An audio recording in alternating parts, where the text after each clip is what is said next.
2 அரசர்கள் 16ஆம் அதிகாரம். யூத அரசன் ஆகாசு. ரெமாலியாவின் மகன் பெக்கா ஆட்சியேற்ற 17ஆம் ஆண்டில் யூத அரசன் யோத்தாமின் மகன் ஆகாசு அரசனானான். ஆகாசு அரசனான போது அவனுக்கு வயது 20. அவன் எருசலேமில் 16 ஆண்டுகள் ஆட்சி செய்தான். அவன் தன் மூதாதையான தாவீதை போல் தன் கடவுளான ஆண்டவர் திரும்ப நேர்மையாக நடந்து கொள்ளவில்லை. இஸ்ரேல் அரசர்களின் வழியிலே தானும் நடந்து இஸ்ரேலின் பார்வையில் ஆண்டவர் விரட்டி அடித்த வேற்றினத்தார் அருவருப்பான வழக்கத்தின்படியே தன் மகனை தீயிலிட்டு பலியாக்கினான். மேலும் தொழுகை மேடுகளிலும் குன்றுகளிலும் செழித்த மரங்களின் அடியிலும் பலியிட்டு தூப வழிபாடு நடத்தி வந்தான். அப்பொழுது சிரியாவின் மன்னன் ரெட்சீனும் இஸ்ரேலின் அரசனும் ரெமலியாவின் மகனுமான பெக்காவும் எருசலேமுக்கு எதிராய் படையெடுத்து வந்து ஆகாசுக்கு எதிராக முற்றுகையிட்டனர். ஆனால் அவர்களால் அவனை தோற்கடிக்க இயலவில்லை. அவ்வேளையில் ஏதோ மன்னன் தன் நாட்டிற்காக ஏலாத்தை கைப்பற்றி அங்கிருந்து யூதா மக்களை விரட்டி அடித்தான். ஏதோமியர் ஏலாத்திற்குள் நுழைந்து இன்று வரை அங்கு வாழ்ந்து வருகின்றனர். எனவே ஆகாசு அசீரிய மன்னன் திக்லத் பிலேசரிடம் தூதனுப்பி, நானும் பணியாளன் உன் மகன் நீர் புறப்பட்டு வந்து என்னை முற்றுகையிட்டிருக்கும் சிரியா மன்னன் கையினின்றும் இஸ்ரேல் அரசன் கையினின்றும் விடுவிப்பீர் என்று சொன்னான். மேலும் ஆகாசு ஆண்டவர் நிலத்திலும் அரண்மனை கருவூலங்களில் இருந்த பொன்னையும் வெள்ளியையும் எடுத்து அசீரிய மன்னனுக்கு அன்பளிப்பாக அனுப்பி வைத்தான். அசீரிய மன்னன் அதற்கு இணங்கி தமஸ்குவை கைப்பற்றி அதன் குடிமக்களை கீருக்கு நாடு கடத்தினான். எனவே அரசன் ஆகாசு அசீரிய மன்னன் திக்லத் பிலேசரை சந்திக்க தமஸ்குக்கு சென்றான். அப்பொழுது அவன் அந்நகரில் உள்ள பலிபீடத்தை கண்டு அதன் வரைபடத்தையும் அதன் கட்டமைப்பின் எல்லா குறிப்புகளையும் குரு உரியாவுக்கு அனுப்பி வைத்தான்.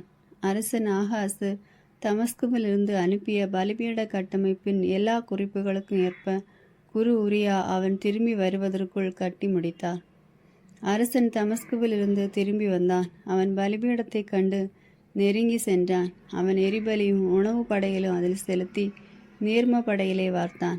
தனக்கென்று நல்லொரு பலியின் இரத்தத்தை பலிபீடத்தின் மீது தெளித்தான்.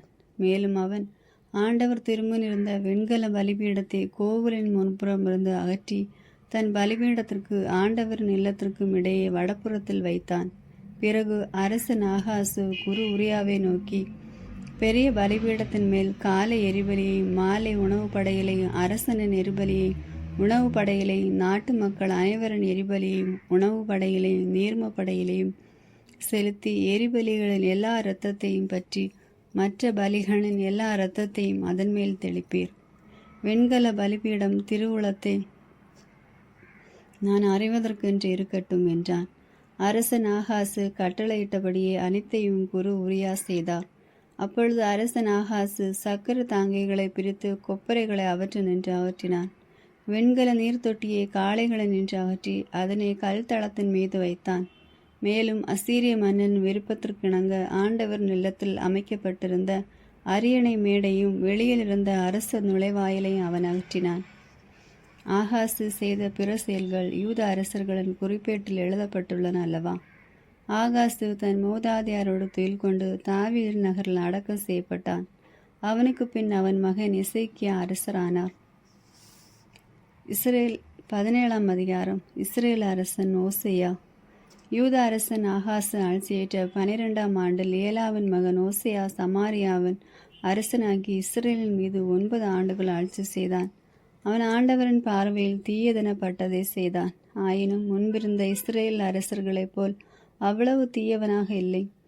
அசீரிய மன்னன் சல்மனாசர் அவனுக்கு எதிராய் படையெடுத்து வரவே ஓசையா அவனுக்கு அடிபணிந்து கப்பம் செலுத்தி வந்தான். ஆனால் இடையில் ஓசையா எகிப்திய மன்னனான சோவிடம் உதவி கேட்டு தூது அனுப்பியதோடு அசீரியாவுக்கு ஆண்டுதோறும் செலுத்தி வந்த கப்பத்தை நிறுத்தி கொண்டான். இதை அறிந்த சல்மனாசேர் ஓசையாவை பிடித்து சிறையிலிட்டான்.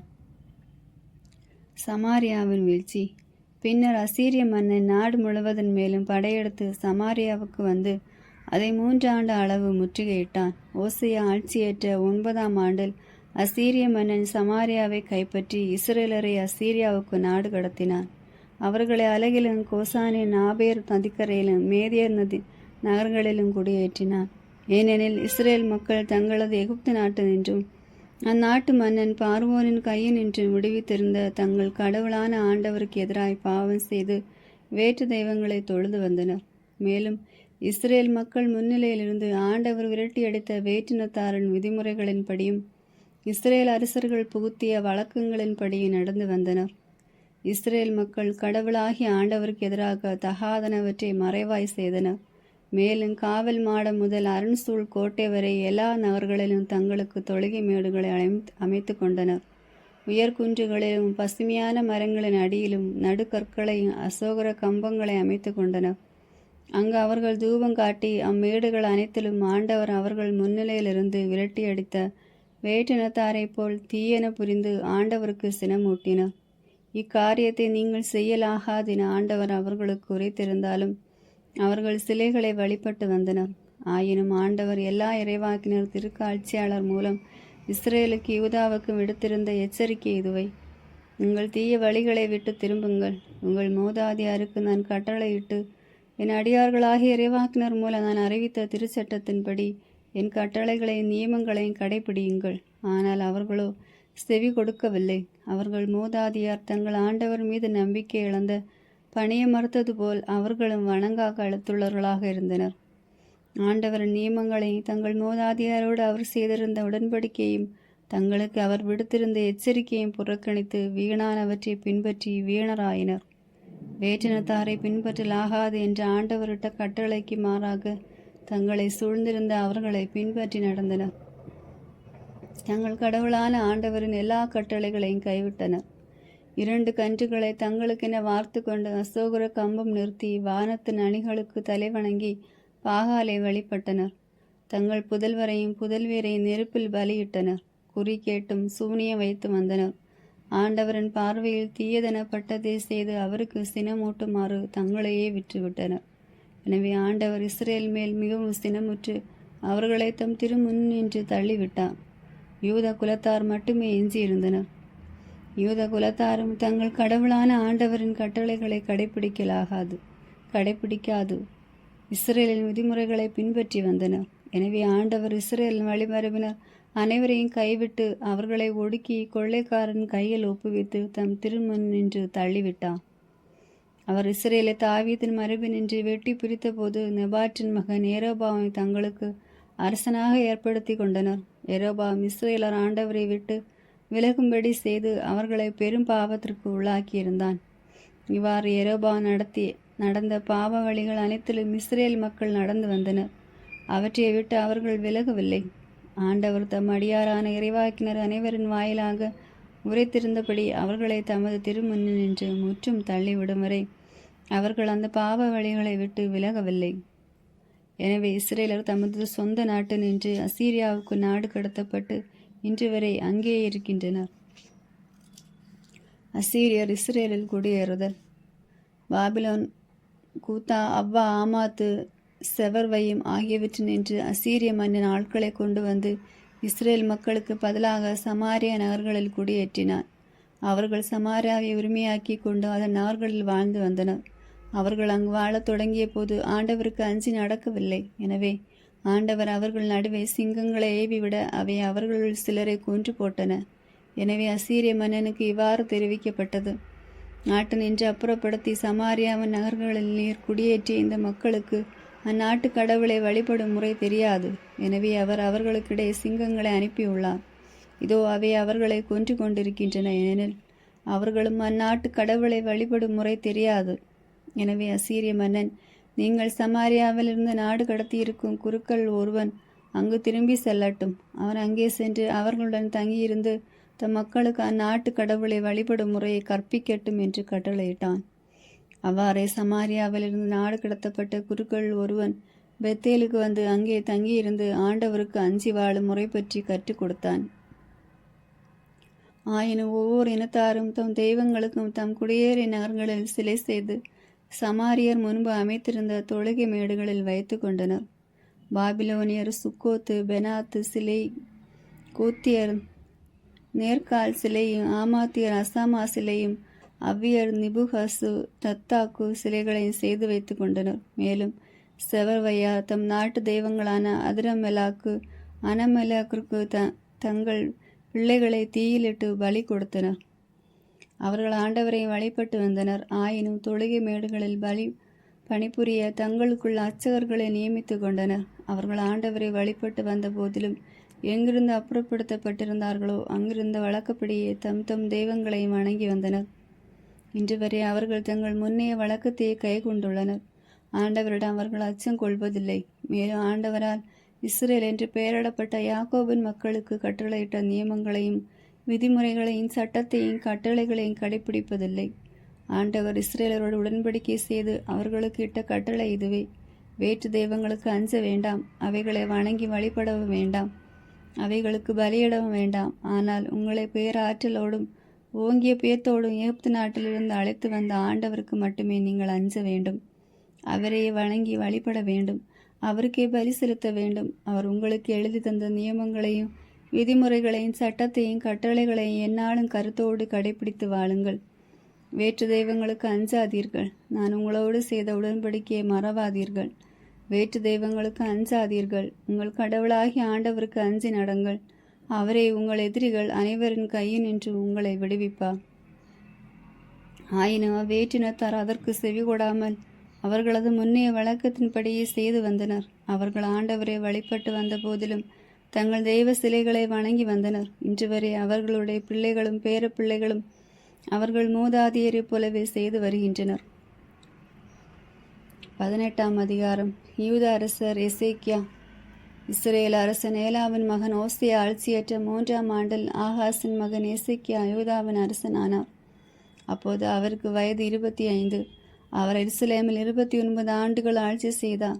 செக்கரியாவின் மகளாகிய அபி என்பவரே அவருடைய தாய். அவர் தம் தந்தை தாவீதைப் போலவே அனைத்திலும் ஆண்டவர் திரும்ப நேர்மையுடன் நடந்து வந்தார். அவர் தொழுகை மேடுகளை அழித்து நடுக்கற்களை தகர்த்து அசோகர கம்பத்தை வெட்டி வீழ்த்தினார். மோசையால் செய்து வைக்கப்பட்ட வெண்கல பாம்பு சிலையை உடைத்தெறிந்தார். ஏனெனில் இஸ்ரேல் மக்கள் அன்று வரை அதற்கு தூபம் காட்டி வந்தனர். அது நெகுஸ்தான் என்று அழைக்கப்பட்டு வந்தது. அவர் இஸ்ரேலின் கடவுளாகிய ஆண்டவரில் முழு நம்பிக்கை வைத்திருந்தார். அவருக்கு முன்னோ இருந்த யூதாவின் அரசர் அனைவரிலும் அவரை போல் வேறு எவரும் இருந்ததில்லை. அவர் ஆண்டவர் மீது பற்று கொண்டு அவரிடமிருந்து விலகாமல் ஆண்டவரை மோசைக்கிட்ட கட்டளைகளை பின்பற்றினார். ஆதலால் ஆண்டவர் அவரோடு இருந்தார். அவர் சென்றவிடமெல்லாம் சிறப்புற்றார். மேலும் அவர் அசீரிய மன்னனுக்கு எதிராக எழுந்து அவனுக்கு பணிய மறுத்தார்.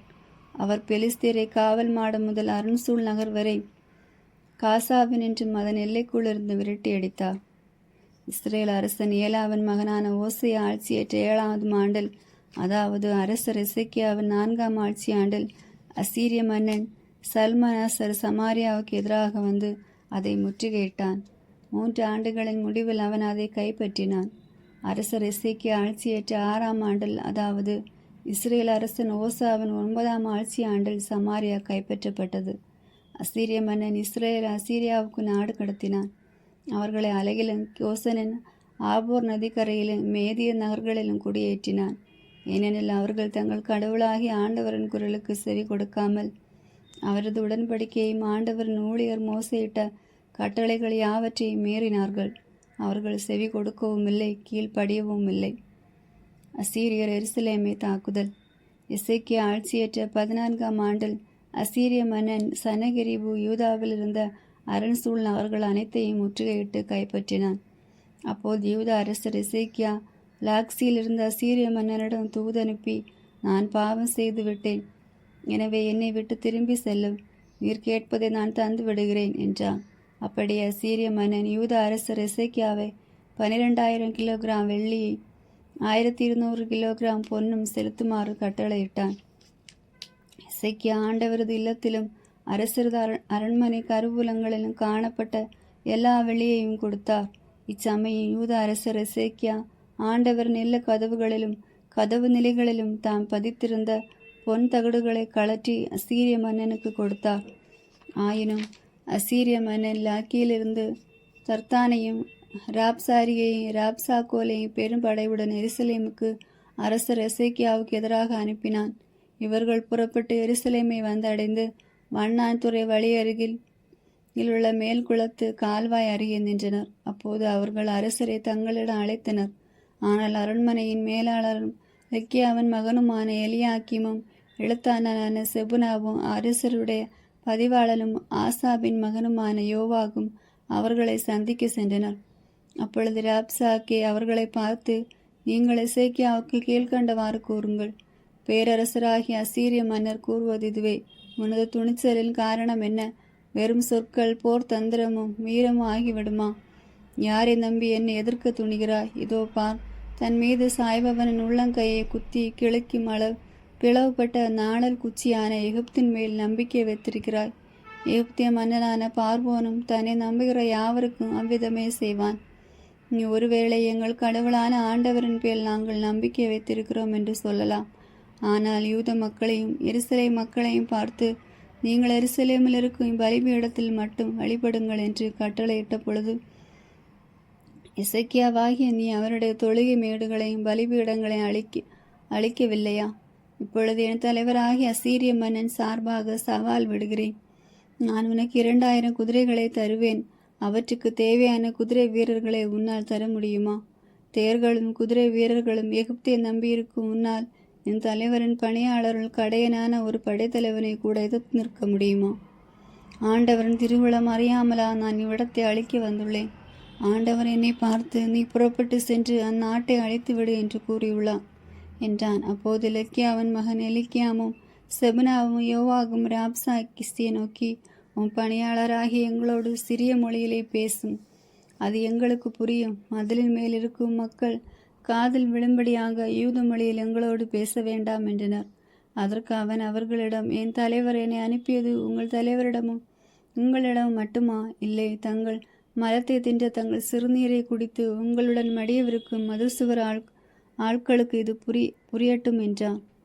இதன் பின் ராசாக்கே எழுந்து நின்று யூத மொழியில் உரத்த குரலில் பேசலானான். மாவேந்தரான அசீரிய மன்னனின் வார்த்தையை கேளுங்கள். அவர் கூறுவது இதுவே: எசேக்கியா, உங்களை ஏமாற்ற விடாதீர்கள். ஏனெனில் உங்களை என் கையிலிருந்து விடுவிக்க அவனால் முடியாது. அவன் ஆண்டவர் நம்மை விடுவிப்பது உறுதி. இந்நகர் அசீரிய மன்னனின் கையில் ஒப்புவிக்கப்படாது என்று கூறி உங்களை ஆண்டவரிடம் நம்பிக்கை கொள்ள செய்வான். எசேக்கியாவின் சொல்லுக்கு செவி கொடாதீர்கள். ஏனெனில் அசீரிய மன்னர் கூறுவது இதுவே: நீங்கள் என்னோடு சமாதானம் செய்து கொண்டு வெளியே என்னிடம் வாருங்கள்.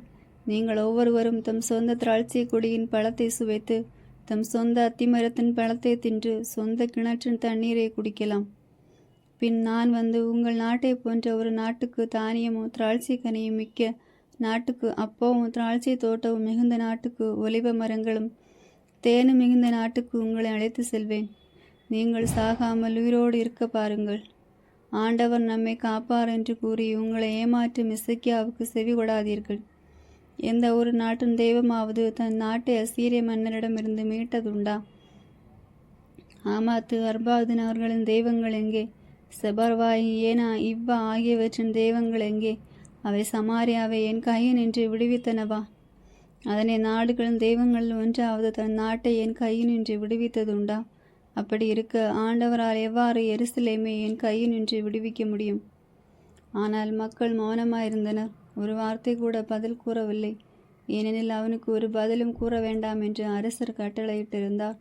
பின்பு அரண்மனையின் மேலாளனும் லெக்கியாவின் மகனுமான எலியாக்கிமும் எழுத்தாளனான செபனாவும் பதிவாளனும் ஆசாபின் மகனுமான யோவாகும் தம் ஆடைகளை கிழித்துவிட்டு சாக்கூடை உடுத்தி கொண்டு எசேக்கியாவிடம் வந்து ராப்சாக்கே கூறியவற்றை அவருக்கு தெரிவித்தனர். 19ஆம் அதிகாரம். எசேக்கியா ஏசியாவிடம் திருவிழம் கேட்டார். அரசர் எசேக்கியா இதை கேட்டு தம் ஆடைகளை கிழித்துவிட்டு சாக்கூடை உடுத்துக்கொண்டு ஆண்டவரின் இல்லத்தினுள் நுழைந்தான். அரண்மனையின் மேலதிகாரியான எலியாக்கீமை எழுத்தன் செபனாவையும் குருக்களில் முதியோரையும் சாக்கூடை உடுக்க செய்து ஆமோஸின் மகன் எசையா இறைவாக்கினரிடம் அனுப்பினார். அவர்கள் அவரிடம், எசேக்கியா கூறுவது இதுவே: இன்று துன்பமும் கண்டனமும் அவமானமும் மிக்க நாள். பிள்ளைகளை பெற்றெடுக்க நேரம் வந்துவிட்டது. ஆனால் பெற்றெடுக்கவோ வலிமை இல்லை. வாழும் கடவுளை பழித்துகளும்படி அசீரிய மன்னனாகிய தன் தலைவனால் அனுப்பப்பட்ட ராப்சாக்கே சொன்னவற்றையெல்லாம் உன் கடவுளாகிய ஆண்டவர் கேட்டிருப்பார். அச்சொற்களை முன்னிட்டு உன் கடவுளாகிய ஆண்டவர் அவனை தண்டிக்க வேண்டும். நீரோ இன்னும் இங்கு எஞ்சியிருப்போர்க்காக மன்றாடும் என்றனர். அரசர் எசேக்கியாவின் அலுவலர் இசையாவிடம் வந்தபொழுது இசையா அவர்களை நோக்கி, உங்கள் தலைவனிடம் இவ்வாறு சொல்லுங்கள்: ஆண்டவர் கூறுவது இதுவே, சீரிய மன்னனின் கைகூலிகளில் நிகழ்ந்து சொன்ன வார்த்தைகளை கேட்டு அஞ்ச வேண்டாம். இதோ நான் அவனிடம் ஓர் ஆவியை அனுப்புவேன். அவன் ஒரு வதந்தியை கேட்டு தன் நாட்டிற்கு திரும்பி போய்விடுவான். அவனது நாட்டில் வாளால் வெட்டுண்டு அவன் இறக்கும்படி செய்வேன் என்றான். அசீரியர் மீண்டும் அச்சுறுத்தல். அவ்வாறே அசீரிய மன்னன் லாக்கீஸை விட்டு வெளியேறிவிட்டான் என்று கேள்விப்பட்டு அங்கிருந்து கிளம்பி ராசாப்கே தன் மன்னன் லிப்னாவுக்கு எதிராக போரிட்டு கொண்டிருப்பதை கண்டான். அப்பொழுது அசீரிய மன்னன் எத்தியோப்பியா மன்னனான திராக்கா தனக்கு எதிராய் படை திரட்டி கொண்டு வருவதாக கேள்வியுற்று எசேக்கியாவிடம் மீண்டும் தூதரை அனுப்பி, யூத அரசன் எசேக்கியாவிடம் நீங்கள் இவ்வாறு கூறுங்கள், எருசலேம் அசீரிய மன்னன் கையில் ஒப்புவிக்கப்பட மாட்டாது என்று கூறும். உன் கடவுளை நம்பி ஏமாந்து விடாதே. இதோ அசீரிய மன்னர்கள் எல்லா நாடுகளுக்கும் செய்திருப்பதை, அவற்றை முற்றிலும் அழித்ததை நீ கேள்விப்பட்டிருப்பாய். அப்படி இருக்க நீ மட்டும் தப்பிவிட முடியுமா? என் முன்னோர்கள் அழித்துவிட்ட கோசான், ஆரான், ராட்சேப்பு, ஏதோனி வாழ்ந்த தெலாஸ்தர் ஆகியவற்றை அந்நாடுகளின் தெய்வங்களால் விடுவிக்க முடிந்ததா? ஆமாத்தின் மன்னர் எங்கே? அர்மாதின் மன்னன் எங்கே? செவர்வையின் நகர், ஏனா, இவ்வா இவற்றின் மன்னர்கள் எங்கே என்று கூறியிருந்தான். எசேக்கியா தூதரின் கையில் இருந்த மடலை வாங்கி வாசித்த பின் கோவிலில் சென்று ஆண்டவர் திருமுன் மடலை விரித்து வைத்தார். மேலும் எசேக்கியா ஆண்டவரை மன்றாடி கூறியது, கிருபுகள் மேல் வீற்றிருக்கும் இஸ்ரேலின் கடவுளான ஆண்டவரே, உலகத்து அரசர்க்கெல்லாம் நீர் ஒருவரே கடவுள். விண்ணையும் மண்ணையும் படைத்தவர் நீரே. ஆண்டவரே, நீர் செவிசாய்த்து கேட்டருளும். ஆண்டவரே, உம் விழிகளை திறந்து என்னை நோக்கியருளும். தூதனுப்பி என்றுமுள்ள கடவுளை படைத்திருக்கும் சனகெருபின் சொற்களை கேட்பீராக. ஆண்டவரே, அசீரிய மன்னர்கள் வேற்றினத்தாரை அவர்கள் நாடுகளை அழித்தது உண்மைதான். அவர்கள் வேற்றினத்தாரின் தெய்வ சிலைகளை நெருப்பிலிட்டு எரித்தனர். ஏனெனில் அவை உண்மை கடவுள் அல்ல, மரத்தாலும் கல்லாலும் மனிதன் செய்தவையே. எனவே அவற்றை அழிக்க முடிந்தது. எங்கள் கடவுளாகிய ஆண்டவரே, இப்பொழுது இவன் கையிலிருந்து எங்களை காத்தருளும். இதன் மூலம் நீர் ஒருவரே கடவுளாகிய ஆண்டவர் என்பதை உலகின் எல்லா அரசுகளும் அறிந்து கொள்ளும். ஏசையா எசேக்கியாவுக்கு விடுத்த செய்தி. அப்பொழுது ஆமோட்சின் மகன் ஏசையா எசேக்கியாவிடம் ஆள் அனுப்ப சொன்னது, இஸ்ரேலின் கடவுளாகிய ஆண்டவர் கூறுவது இதுவே, சீரிய மன்னன் சனகெரிபை பற்றிய உன் வேண்டுதலை கேட்டேன். அவனுக்கு எதிராக ஆண்டவர் கூறிய வார்த்தை இதுவே, கன்னிமகள் சீயோன் உன்னை இகழ்கின்றாள், உன்னை பார்த்து நகைக்கின்றாள். மகள் எருசலேம் பின்னின்று தலையசைக்கிறாள். யாரை நீ பழித்து இகழ்ந்தாய்? யாருக்கு எதிராய் குரல் எழுப்பினாய்? யாரை நீ இருமாப்புடன் நோக்கினாய்? இஸ்ரேலின் புனிதமானவரே அன்றோ? நீ உன் தூதர் முல் உன் தலைவரை பழித்துரைத்து, எண்ணற்ற என் தேர்களோடு நான் மலை உச்சிகளுக்கு லபானின் சிகரங்களுக்கு ஏறி சென்றேன். வானளாவிய கேதுரு மரங்களை, அங்கு நின்ற உயர்ந்த தேவதாரு மரங்களை வெட்டினேன். அதன் காடுகளில் மிக அடர்ந்த பகுதியான கடை எல்லை வரை சென்றேன். நான் அயல் நாடுகளில் கிணறு வெட்டி நீர் பருகினேன். எகிப்தின் நதிகளையெல்லாம் என் உள்ளங்கால்களினால் வற்று செய்தேன் என்றாய். நீ கேட்டதில்லையோ? நான் தான் பல நாட்களுக்கு முன்பே இதை முடிவு செய்தேன். நான் தான் தொன்று தொட்டு இதை திட்டமிட்டேன். அரண் சூழ் நகர்களை பாழடைந்த கற்குவியலாக நீ ஆக்க வேண்டும் என்பதை இப்பொழுது நான் தான் நிறைவேற செய்தேன்.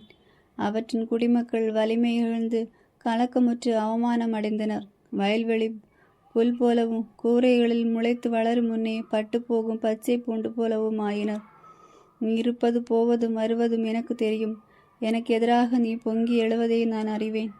நீ எனக்கு எதிராக பொங்கி எழுந்தாலும் உன் ஆணவம் என் செவிகளுக்கு எட்டி உள்ளதாலும் உன் மூக்கில் வளையத்தையும் உன் வாயில் கடிவாளத்தையும் போட்டு நீ வந்த வழியை உன்னை திருப்பி விரட்டுவேன்.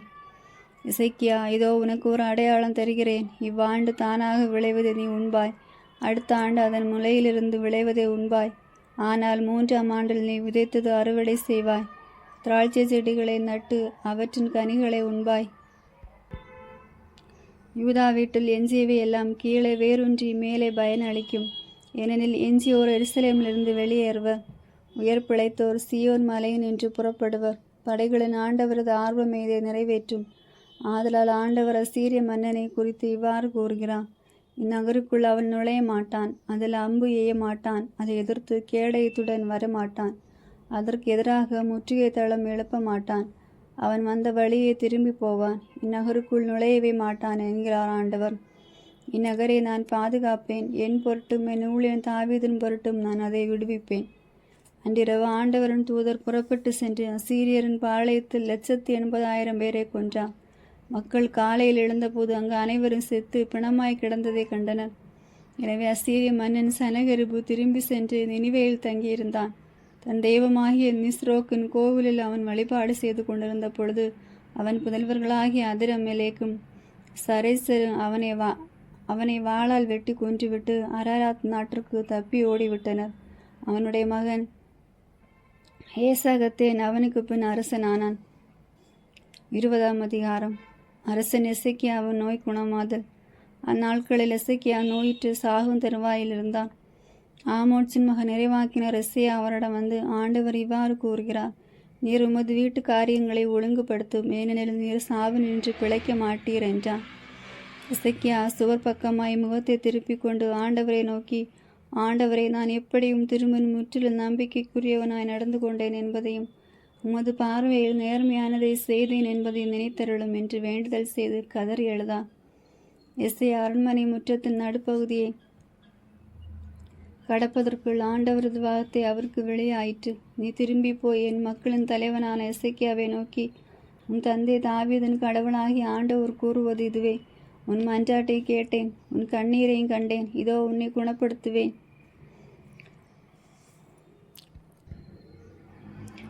இன்றைக்கு 3ஆம் நாள் நீ ஆண்டவராகி எனது இல்லத்துக்கு செல்வாய். உனது ஆயுளுக்கு இன்னும் 15 ஆண்டுகள் கூட்டுவேன். மேலும் உன்னை இந்நகரை அசீரிய மன்னன் கையினின்று விடுவிப்பேன். என் பொருட்டு, என் ஊழியன் தாவீதின் பொருட்டும் இந்நகரை பாதுகாப்பேன் என்று சொல். அப்பொழுது எசேயா, ஓர் அத்திப்பழ அடை கொண்டு வாருங்கள் என்றார். அவர்களும் அவ்வாறு கொண்டு வந்து அவர் குணமடையும்படி அதை கட்டிலின் மேல் வைத்தனர். எசேக்கியா எசேயாவை நோக்கி, ஆண்டவர் எனக்கு நலமளிப்பார் என்பதற்கும் 3ஆம் நாள் நான் கோவிலுக்கு செல்வேன் என்பதற்கும் அவர் எனக்கு என்ன அடையாளம் கொடுப்பார் என்று கேட்டார். அதற்கு எசேயா, ஆண்டவர் தாம் தந்த வாக்குறுதியை நிறைவேற்றுவார் என்பதை காட்ட அவர் உமக்கு கொடுக்கும் அடையாளமாவது, இப்பொழுது நிழல் 10 பாகை முன்னோக்கி போக வேண்டுமா, பின்னோக்கி வர வேண்டுமா என்று கேட்டார். அதற்கு எசேக்கியா, நிழல் 10 பாகை முன்னோக்கி போவது எளிது, எனவே நிழல் 10 பாகையை பின்னோக்கி வர வேண்டும் என்றான். அப்பொழுது இறைவாக்கினர் எசேயா ஆண்டவரிடம் மன்றாடினார். ஆண்டவரும் ஆகாஸ் நிழற்கடையில் 10 பாகையை முன்னோக்கி போயிருந்த நிழல் 10 பாகையை பின்னோக்கி வர செய்தார். பாபிலோனிலிருந்து தூதர் வருதல். அக்காலத்தில் பாபிலோனியர் மன்னன் பலதானின் மகன் மெராதாக்கு எசேக்கியா நோயிற்றிருப்பதை கேள்விப்பட்டு அவனுக்கு மடலும் அன்பளிப்பு அனுப்பி வைத்தான். எசேக்கியா அவர்களை வரவேற்று தம் கருவூலம் அனைத்தையும், வெள்ளியையும் பொன்னையும் நறுமணப் பொருட்களையும் தைல வகைகளையும் படைக்கல கூடத்தையும் சேமிப்பு கிடங்கில் காணப்பட்ட எல்லா பொருட்களையும் அவர்களுக்கு காட்டினார். அதன் அரசு முழுவதிலும் தம் அரண்மனையில் இருந்தவற்றில் எசேக்கியா அவர்களுக்கு காட்டாதது எதுவும் இல்லை. இறைவாக்கினர் எசேயா அரசர் எசேக்கியாவிடம் வந்து, அந்த ஆட்கள் என்ன சொன்னார்கள், எங்கிருந்து வந்தார்கள் என்று கேட்டார். அதற்கு எசேக்கியா, வெகு தூரத்தில் இருக்கும் நாடான பாபிலோனில் இருந்து வந்தார்கள் என்று மறுமொழி கூறினார். அவரும் அரண்மனையில் எதை பார்த்தனர் என்று கேட்டார். அதற்கு எசேக்கியா, என் அரண்மனையில் உள்ள அனைத்தையும் பார்த்தனர்.